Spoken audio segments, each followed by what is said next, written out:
細く長いこの道振り返れば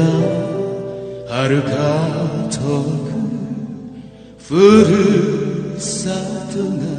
見えるでこぼこ道や曲がりくねった道地図さえないそれもまた人生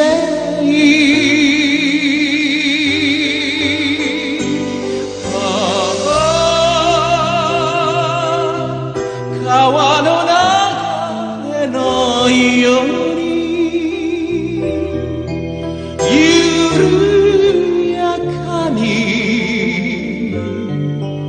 いくつも時代は過ぎて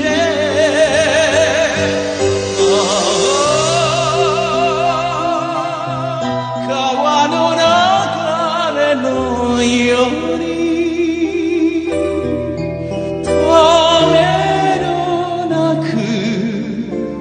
空が黄昏に染まるだけ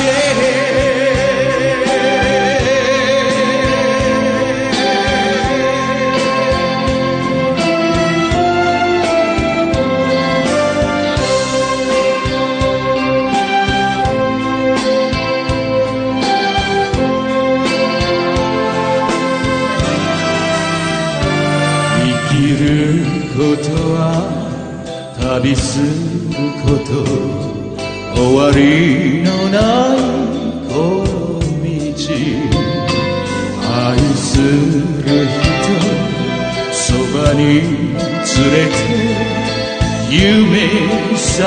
しながら